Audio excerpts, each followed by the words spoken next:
अस्सलाम वालेकुम everyone, welcome back to my channel. कैसे हैं आप सब लोग? उम्मीद करती हूँ सब ठीक ठाक होंगे, खैरियत से होंगे। जैसे कि मैंने आपको कहा था कि क्वेश्चन टेकन की वीडियो जो है वो लाजमी बना करेगी हर वीक, और जो भी लेटेस्ट वीडियो हुआ करेगी उसके कमेंट सेक्शन से बना करेगी। जितना मुमकिन हो सकता है मैं उतना आंसर ही करती हूँ, ताकि आपको भी मैं मिस गाइड ना कर सकूँ, क्योंकि आप मेरे पास फिजिकल मौजूद नहीं है, आपकी रिपोर्ट्स नहीं होती है, लेकिन आपके कमेंट से जितनी चीज़ मुझे प्रॉपर लगती है कि जिससे कोई ऐसा नुकसान ना हो आपका भी, और आपको वो चीज़ थोड़ी सी समझ भी आ जाए, इसलिए मैं उसके लिहाज से ही रिप्लाई करती हूँ। तो प्लीज़ उसको नेगेटिव मत लीजिएगा। मेरी वीडियो थी जो कि क्वेश्चन टेकन की ही थी, उसमें जिन्होंने क्वेश्चंस किए हैं उसका मैं आंसर देना चाहूँगी।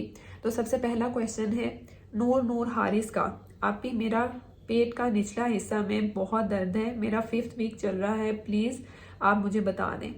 अच्छा, अभी तो आपका बिल्कुल ही अर्ली है, 5th वीक चल रहा है। इसका मतलब है कि आपने अभी प्रेगनेंसी टेस्ट किया होगा और वो पॉजिटिव आया होगा, तो इसलिए आपने पहले तो आपने डॉक्टर को विजिट करना है। वहाँ पे आपका एक अल्ट्रासाउंड किया जाएगा। अल्ट्रासाउंड में ये देखा जाएगा कि क्या सैक बन चुका है या बच्चे की हार्ट बीट आ चुकी है, ये आपने लाजमी करवाना है। अगर आपको पेट में बहुत ज़्यादा दर्द हो रही है तो आपको इमरजेंसी में डॉक्टर के पास विजिट करना चाहिए, ताकि वो आपके अल्ट्रासाउंड के थ्रू जो है अंदर की सारी सिचुएशन देख लें। ये ना हो कि आपको ब्लीडिंग स्टार्ट हो जाए और खुदा न खास्ता मिसकैरेज हो जाए। उसके लिए आपको पेट के दर्द के लिए वो आपको मेडिसिन देंगी। प्रेगनेंसी के सपोर्ट के लिए भी आपको इंजेक्शन भी लगा सकती हैं, जिससे ये चीज़ें कवर हो जाएंगी। बाकी आप रेस्ट करें। नेक्स्ट क्वेश्चन है मेमूना का। अस्सलाम वालेकुम, आपकी वीडियो से बहुत इन्फॉर्मेशन मिलती है, थैंक यू सो मच, और बहुत अच्छे तरीके से आप एक्सप्लेन करती हैं। मेरा क्वेश्चन है आपसे, मेरे पीरियड्स नवंबर 28 को आने थे, मगर मिस होके 4 दिसंबर को आए और ब्लीडिंग कम और ब्राउन है, और मैं कंसीव के लिए भी ट्राई कर रही थी, प्लीज़ गाइड। अच्छा, अगर तो आपके पीरियड्स 28 को आने थे और अभी 4 नवंबर को आपके पीरियड्स आए हैं, तो उसमें कोई भी ऐसा मसला नहीं है, क्योंकि पीरियड्स थोड़े बहुत ऊपर नीचे हो जाते हैं हमारी रूटीन की वजह से।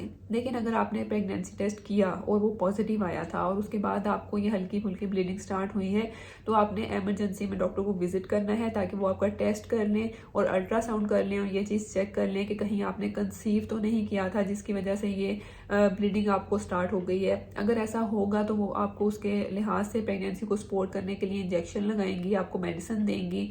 और अगर ऐसा नहीं है, कोई भी चीज़ नहीं है, आपने कोई टेस्ट नहीं किया जो कि पॉजिटिव आया हो, या फिर आपने जो है वो कुछ भी अल्ट्रासाउंड वगैरह में नहीं आता है, तो ये एक नॉर्मल सी चीज़ है। ब्लीडिंग जो है वो आपको हल्की फुल्की अगर इस टाइम पे हुई है, मतलब कि कम हुई है एज़ कम्पेयर टू जैसे आपको पहले होती थी, तो इसमें भी कोई ऐसा मसला नहीं है। कभी ऐसा हो जाता है, अगर आपको हमेशा से पीरियड्स रेगुलर आते थे तो इसे भी हम रेगुलर ही कंसिडर करेंगे, क्योंकि इसमें भी इतना ज़्यादा गैप नहीं है। बाकी आप प्रेगनेंसी के लिए अगर ट्राई कर रही हैं तो अपने एक दफ़ा टेस्ट करवा लें, अपने फॉलिकुलर ट्रैकिंग करवा लें, अपने हस्बैंड के सीमन एनालिसिस करवाएं और फॉलिक एसिड डेली बेसिस पे लेना स्टार्ट कर दें। वीडियो को लाइक और लाजमी शेयर कर दिया करें, और इसके अलावा चैनल को सब्सक्राइब भी किया करें, बेल आइकन प्रेस किया करें, ताकि जो है वो आपको वीडियोस के नोटिफिकेशन मिलते रहें अगर कोई क्वेश्चन टेकन की वीडियो भी होती है। जिनको आंसर दिए जाते हैं वो तो लाजमी वीडियो को लाइक किया करें। नेक्स्ट क्वेश्चन है अब्दुल वहाब नसरीन का। मेरी शादी को 4 साल होने वाले हैं, कंसेप्शन नहीं हो रहा, रिपोर्ट्स भी नॉर्मल हैं, प्रेगनेंसी सिम्टम्स आते हैं बट फिर पीरियड्स आ जाते हैं, कुछ समझ नहीं आती क्या करूं। 4 साल होने वाले हैं आपको, और आपके लिहाज से अगर आपने सारे टेस्ट करवा लिए हैं, लेकिन वो कौन से टेस्ट आपने करवाए हैं? अपने हार्मोनल टेस्ट, अपना कंप्लीट अल्ट्रासाउंड जिसमें आपका पेल्विक एग्जामिनेशन किया गया हो, इसके अलावा आपके हस्बैंड के टेस्ट, इन सबको हम सारे टेस्ट कहते हैं अमूमन। लेकिन इसके अलावा भी और भी बहुत छोटे छोटे टेस्ट होते हैं। जब हमें इससे कोई कॉम्प्लिकेशन नज़र नहीं आती है, कॉम्प्लिकेशन नज़र नहीं आती है, तो फिर हम क्या करते हैं कि नेक्स्ट टेस्ट रिकमेंड करते हैं। और अगर जो है वो आपने क्या कहा, हाँ, सिम्टम्स जो हैं वो प्रेगनेंसी के आते हैं, आपको ऐसा लग रहा है कि वो प्रेगनेंसी के सिम्टम्स हैं, लेकिन ऐसा होता है कि हमारे पीरियड्स के सिम्टम्स ही होते हैं। हम उस चीज़ को कंफ्यूज कर लेते हैं, क्योंकि हमारे माइंड में ये चीज़ सवार होती है कि हमें जो है वो प्रेगनेंसी होने वाली है, शायद इसलिए ये सारे सिम्टम्स आ रहे हैं। क्योंकि प्रेगनेंसी और पीरियड्स के सिम्टम्स जो है वो बहुत ज़्यादा मिलते जुलते होते हैं। इसके ऊपर भी मैं इंशाल्लाह डिटेल में वीडियो बनाऊंगी कि आप उसको किस तरह डिफ्रेंशिएट कर सकते हैं। नेक्स्ट क्वेश्चन है क्विक फूड का। मैम, मेरी शादी को 7 मंथ्स हो गए हैं बट अभी तक कंसीव नहीं हो रहा। 7 मंथ्स बहुत कम टाइम है, अभी 1 साल तक वैसे वेट किया जाता है। टेस्ट सारे क्लियर हैं, अल्ट्रासाउंड किए हैं, क्लियर हैं। ओविटेक्स मेडिसिन 1 मंथ से ले रही हूँ, प्रोलैक्टिन 36.3 था, बट रेगुलर टैबलेट नहीं ले सकती, यूनिवर्सिटी जाना होता है, समटाइम्स भूल जाती हूँ। अच्छा, फिर आप देखें, ये तो नहीं कह सकती कि आपके टेस्ट क्लियर हैं, क्योंकि आपका प्रोलैक्टिन जो है वो काफ़ी ज़्यादा हाई है, और जब हाई प्रोलैक्टिन होता है तो फिर क्या होता है कि आपकी ओवुलेशन प्रॉपर नहीं हो पाती है, क्योंकि कुछ हार्मोन्स आपके इस प्रोलैक्टिन हाई होने की वजह से इफेक्ट होते हैं। तो उसकी वजह से जब ओवुलेशन प्रॉपर नहीं होगी तो आप कंसीव कैसे कर सकेंगी। तो ये जो आप अगर मेडिसिन लेने में लापरवाही कर रही हैं तो वो आपकी प्रेगनेंसी कंसीव ना करने में जो है वो बहुत रोल प्ले करेगी। इसलिए चाहे आप भूल जाती हैं, उसको याद रखें, कहीं पे लिख लें, लेकिन आपने मेडिसिन जो है वो रेगुलर बेसिस पे लेनी है। अलार्म लगा लें ताकि आपको पता हो कि मैंने ये मेडिसिन लेनी है, ताकि आपका प्रोलैक्टिन जो है वो नॉर्मल लेवल पे आए और आपके हार्मोन्स जो हैं वो बैलेंस हों और आपकी ओवुलेशन अच्छे से हो। प्रोलैक्टिन क्यों हाई हो जाता है and is it dangerous? Obviously सी बात है, डेंजरस इस सेंस में है कि आप कंसीव नहीं कर पाएंगे, और हाई बहुत सी रीजंस की वजह से हो जाता है। इसमें भी कोई स्पेसिफिक रीज़न नहीं होती है। आपके वेट की वजह से, डाइट की वजह से, आपकी रूटीन ऐसे होती है, आपके हार्मोन्स जो हैं वो इम्बैलेंस हो जाते हैं। Hello ma'am, I am Ishrat from Kashmir. I have 10 years ago married, but no baby conceived last 6 months ago. Irregular periods. Please help me. My AMH 0.19. अच्छा, अगर आपकी शादी को 10 साल हो चुके हैं तो इसका मतलब है कि आपकी एज भी काफ़ी ज़्यादा होगी, और एज पे डिपेंड करता है कि आपके AMH की वैल्यू क्या आती है। लेकिन अगर मैं आपके AMH की वैल्यू देखूं तो वो काफ़ी ज़्यादा लो है, इसको हम सीवियरली लो कहते हैं। और जब ये वैल्यू लो है तो इसका मतलब होता है कि आपका रिजर्व जो है वो एग्स का वो बहुत ज़्यादा कम है, जिसकी वजह से आप कंसीव नहीं कर पा रही हैं। लेकिन ऐसा नहीं है कि आप कभी कंसीव नहीं कर पाएंगी। आप इसके लिए ट्रीटमेंट ले सकती हैं, और इसके अलावा आप अपनी डाइट में कुछ चीज़ें ऐड कर सकती हैं जिससे आपके AMH को इंक्रीज़ होने में हेल्प मिलेगी। आप इस पर रिसर्च करेंगी तो आपको काफ़ी ज़्यादा हेल्पफुल चीज़ें मिल जाएंगी। नेक्स्ट क्वेश्चन है इस्मा साबिर का। मैम, मेरी शादी को 6 मंथ हो गए हैं और मैं बार ट्राई कर रही हूँ कंसीव करने की, अपना ओवुलेशन भी ट्रैक कर रही, पर हर मंथ मुझे पेट के नीचे राइट और लेफ्ट साइड पेन होती है, जो पीरियड के बाद ख़त्म हो जाती है और पीरियड स्टार्ट होने के 7-8 दिन पहले शुरू हो जाती है। प्लीज़ मुझे बताएं कि मैं क्या करूं। अच्छा, अभी आपकी शादी को वैसे 6 ही माह हुए हैं, और अगर आप अपने ओवुलेशन को ट्रैक कर रही हैं, अक्सर ऐसा होता है कि हमें लग रहा होता है कि हमने ओवुलेशन को ठीक से ट्रैक किया है, लेकिन हम वो सही से ट्रैक नहीं कर पाते हैं। इसके अलावा आप ओवुलेशन की स्ट्रिप्स ले सकती हैं, उससे आपको काफ़ी ज़्यादा हेल्प मिलेगी। अपने टेस्ट करवाएं। अब पहले तो आप ये चीज़ देखें कि आपकी ओवुलेशन प्रॉपर हो रही है। आप अपना फॉलिकुलर जो ट्रैकिंग है वो करवा सकती हैं, अपने हस्बैंड के स्पर्म एनालिसिस करवा सकती हैं। अगर वो सब नॉर्मल है उसके बाद आपको ओवुलेशन ट्रैक करने का फ़ायदा होता है। जो आपको पेन स्टार्ट होती है उसके लिए आप अपना डिटेल अल्ट्रासाउंड करवाएं, कहीं आपको बच्चेदानी में सोजिश या सिस्ट वगैरह का प्रॉब्लम ना हो जिसकी वजह से आपको ये पेन हो रही है। अच्छा जी, नेक्स्ट क्वेश्चन है बुशरा सलीम का।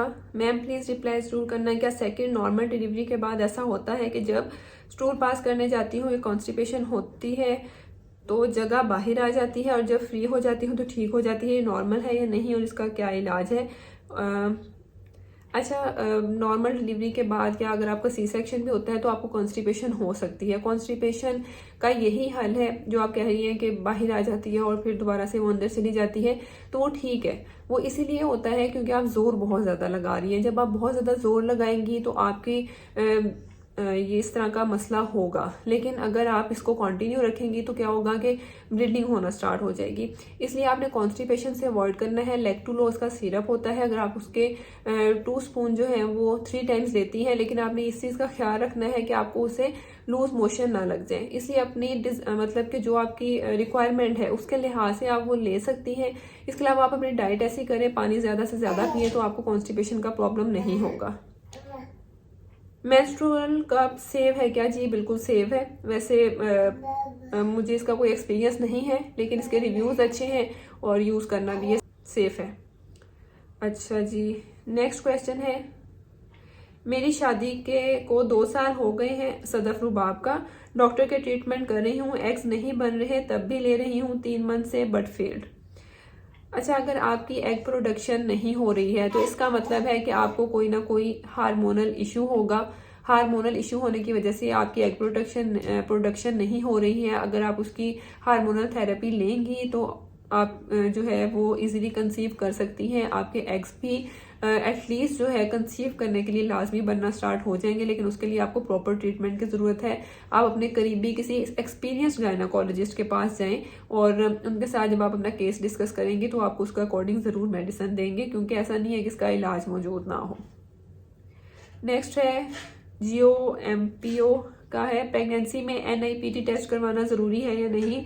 डॉक्टर ने कहा कि करवाना है या नहीं, आपकी मर्जी है, आप बता दें क्या करना चाहिए प्लीज़। अच्छा, वैसे NIPT टेस्ट आप क्यों करवाना चाहती हैं? अगर तो आप क्रोमोसोमल एबनॉर्मेलिटी के लिए जैसे ये टेस्ट करवाया जाता है तो डॉक्टर ने आपको ठीक कहा है कि वो आपकी मर्जी है, क्योंकि वैसे अगर आप प्रेगनेंसी आपकी कंटिन्यू है और आप उसका नॉर्मली स्कैन भी करवाती हैं तो उससे भी काफ़ी चीज़ें क्लियर हो जाती हैं। लेकिन अगर आपको कोई ऐसा इशू लग रहा है कि बच्चे में कोई ऐसा इशू पहले आया था या फिर अभी आ सकता है, तब आप अगर वो करवाना चाहती हैं तो वो आप पे ही डिपेंड करता है। अगर मेरा पर्सनल सजेशन ये है, अगर सब कुछ नॉर्मल है, वैसे ही आपको कोई खौफ है, तो फिर आप उसका एनॉर्मली स्कैन करवा लीजिएगा। GMK का क्वेश्चन है कि देसी घी किस मंथ में खाना चाहिए, प्लीज़ बता दें। देसी मंथ आप स्टार्टिंग में भी ले सकती हैं, स्टार्टिंग में, मिड में, बिल्कुल एंड पे बहुत ज़्यादा क्वांटिटी बना लें, बल्कि कभी भी किसी भी टाइम बहुत ज़्यादा क्वांटिटी ना लें। नॉर्मल क्वांटिटी मतलब हल्का फुल्का सा देसी घी आप यूज़ कर सकती हैं, रोटी के ऊपर लगा लिया, थोड़ा सा सालन में ले लिया, लेकिन कम क्वांटिटी में। नेक्स्ट क्वेश्चन है इनाया मेहर का, सिस मुझे डॉक्टर ने क्लोमिड मेडिसिन दी थी खाने को, तब मुझे प्रेगनेंसी हो गई थी, लेकिन अब क्या मुझे दोबारा कंसीव करने के लिए दोबारा से क्लोमिड मेडिसिन यूज़ करनी पड़ेगी? पहले जब कंसीव किया था तो मेरी बेटी हुई थी जो कि नहीं रही। खैर, प्लीज़ ज़रूर आंसर करिएगा प्लीज़। अच्छा, मुझे इस चीज़ का अफसोस है, क्योंकि ये बहुत बड़ा दुख होता है। अल्लाह ताला आपको सब्र दे और आपको औलाद भी अता फरमाए। बाकी जो है वो डॉक्टर जो आपको क्लोमिड मेडिसिन दी थी जिससे आपने कंसीव किया, तो वो आपकी एग को मैच्योर होने में और रिलीज होने में हेल्प करती है, लेकिन आपने इसको प्रॉपर वे में ही यूज़ करना होता है। इसकी बहुत ज़्यादा क्वांटिटी यूज़ नहीं करनी होती। अगर आप अपना अल्ट्रासाउंड करवाती हैं स्पेसिफिक डेज पे और आपको फॉलिकुलर ट्रैकिंग करती हैं और आपको पता चलता है कि आपके एग्स जो है वो प्रॉपरली रिलीज हो रहे हैं, तो फिर तो आपको लेने की ज़रूरत नहीं है। लेकिन एहतियातन जो होता है वो डॉक्टर क्या करते हैं कि आपको, अगर आपकी हिस्ट्री ऐसी होती है तो आपको मेडिसिन दे देते हैं 5 डेज़ के लिए, ताकि आपके एग्स जो हैं वो मेच्योर होकर अच्छे से रिलीज हो जाए और आप अच्छे से कंसीव कर सकें और उसमें कोई भी ऐसी कॉम्प्लिकेशन ना हो। सो इतने से क्वेश्चंस थे जिसका आंसर मैंने कर दिया है। अगर आप नेक्स्ट क्वेश्चन करना चाहते हैं तो इस वीडियो को भी लाइक कीजिएगा, और इसमें भी आप कर सकते हैं। नेक्स्ट आप जो लेटेस्ट वीडियो अपलोड होगी उस पर भी आप अपने कमेंट्स पोस्ट कर सकते हैं। अच्छा, बहुत ज़्यादा ख्याल रखें, दुआओं में याद रखें। नेक्स्ट वीडियो तक के लिए अल्लाह हाफिज़।